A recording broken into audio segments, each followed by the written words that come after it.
bakunze bitoza TV Rwanda mu karere ka Kamonyi hamenyekanye inkuru y'incamugongo yateye agahinda abaturage benshi nyuma y'uko umwana muto w'imyaka 2 y'amavuko apfuye mu buryo buri gukorwa iperereza n'inzego zibishinzwe. N'amakuru avuga ko uyu mwana yari yasizwe mu rugo rw'abaturanyi mu gihe ababyeyi bari bagiye mu kazi nk'uko bisanzwe, icyakora bagarutse batunguwe no gusanga umwana wabo yamaze kwitaba Imana. Ni iki cyabaye? Ni gute uyu mwana yapfuye? Kuki umugabo n'umugore basigiwe uwo mwana bamaze gutabwa muri yombi?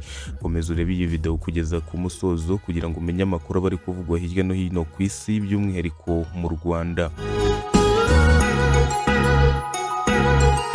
Ibi byabereye mu mudugudu wa Mushimba, akagari ka Gihe, Murenge wa Runda, mu karere ka Kamonyi ku mugoroba kuri uyu wa gatandatu. Amakuru aturuka ku bayobozi b'umurenge wa Runda avuga ko umwana witwa Ariana wari ufite imyaka 2 y'amavuko bari basanzwe bamusiga mu rugo rw'abaturanyi igihe ababyeyi be babaga bagiye mu mirimo yabo ya buri munsi, nk'uko byemejwe n'umunyamabanga nshingwabikorwa w'umurenge wa Runda Ndayisaba Egide Jean Pierre.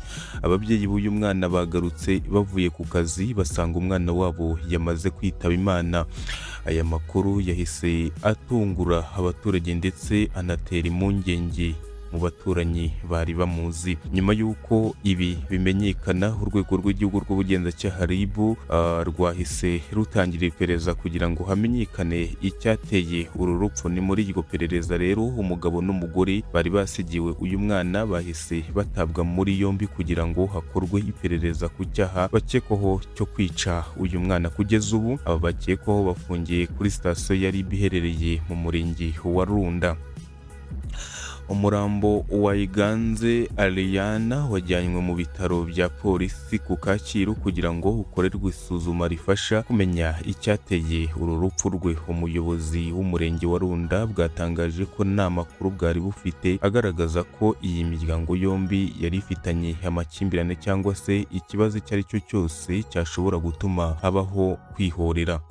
Ibi bituma urupfu rw'uyu mwana rukomeza kuba urujijo mu gihe hagitegerejwe ibisobanuro cyangwa se ibisubizo by'iperereza. Ubuyobozi kandi bwihanganishije umuryango wabuze umwana bunasaba abaturage gukomeza kwirinda imyitwarire mibi ishobora gushyira ubuzima bw'abana babo mu kaga.